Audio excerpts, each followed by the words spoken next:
Okay, everyone, it's the day we're going to start the reading vlog for Coyote. Look at that cover art. I'm so excited. I bet you couldn't tell at all. So, I haven't even peeked in there yet. I have no idea any of the plot points or anything yet, so I am just getting ready to get started, and I'll see you all at the first check-in. Let's do this. Okay, you guys, I haven't even finished the first chapter, and I already have to do a check-in because the first chapter, you get the backstory into how Shayna and Cody know each other. Apparently, they'd gone to the same high school.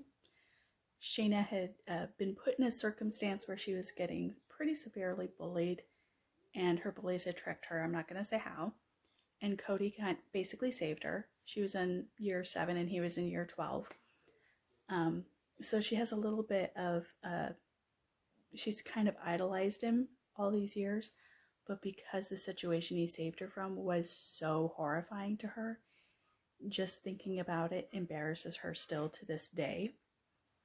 And oh my gosh, you guys, it's like Talon and Zara 2.0 so far.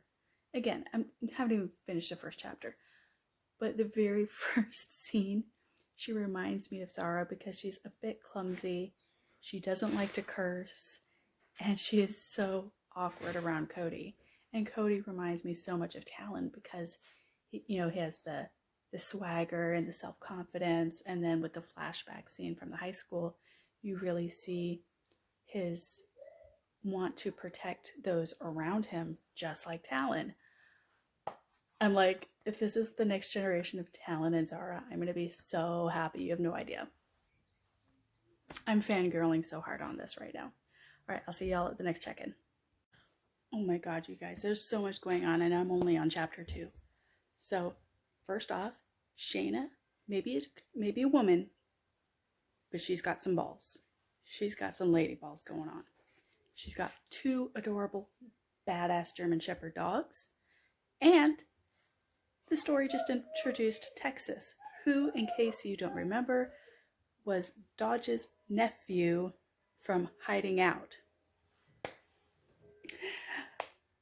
Oh, it's getting so good already. I cannot wait for the next chapter. I'll see you all at the next check-in. Oh my gosh, you guys. So we haven't even gotten to the big part of the story yet, and yet there's so much interaction between Hawks members and the family members of the Hawks members and things. And because there's been so much like relationships and things that have been built on in the last series, it's a whole nother level, because now you're seeing dynamics between kids who've been brought up together. You're seeing dynamics between those kids and their parents who are in the club or part of club life together.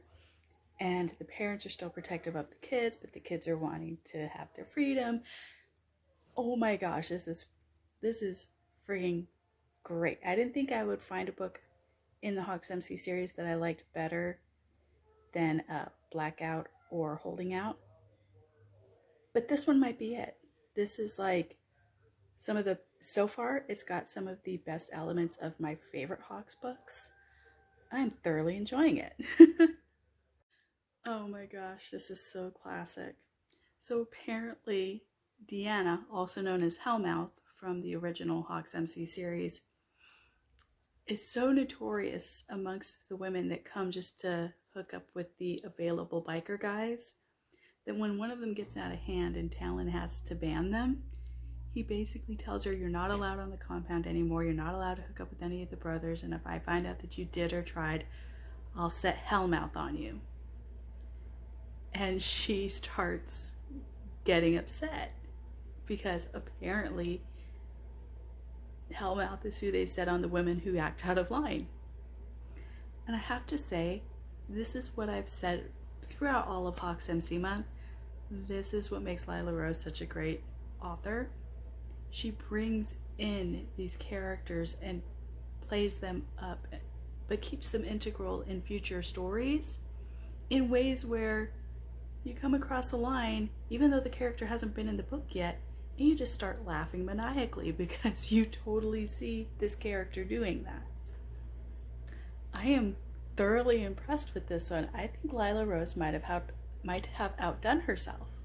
Ooh.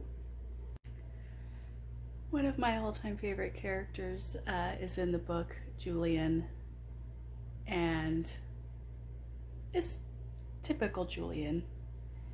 And when Cody walks into the bakery, that is Shayna's business, and sees Julian there. Julian, who has known Cody since he was 13 years old, helped raise him, squeaks and dives under the table, which is very much in keeping with the type of character that Julian is. I'm fangirling so much over this book right now, and I am really, really hoping that those of you who have seen my Hawks MC reviews have fallen in love with the stories just leading up to reading this one, because the best parts from all of the previous books are emerging into the Next Generation series, and it is epic. I'll see you at the next check-in. So I just finished reading Coyote. I started reading it about 2:30 this afternoon. It is now 12:15. I read this book in 10 hours. I don't think I've ever gone through a book this fast. So it was a roller coaster. We even got one chapter from the viewpoint of a previous character. I'm not going to say who. But oh my gosh, this book is epic. It has so many recurring characters that we already have the backstory to. We already have the backstory for Cody. So the only backstory that really has to be focused on is Shayna.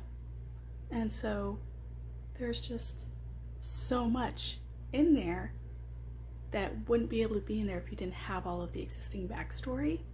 And there's even play-ups for at least 3 other books, which of course there's going to be more than that.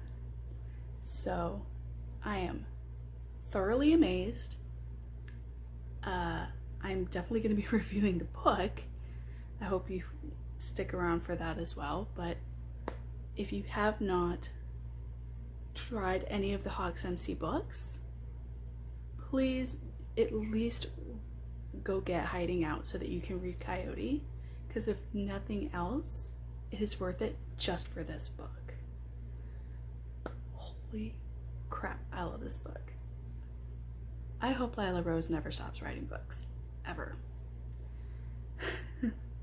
So I'm gonna be done gushing right now. I'm going to go to sleep because my brain is kind of fried now, and I will see you all at the next video.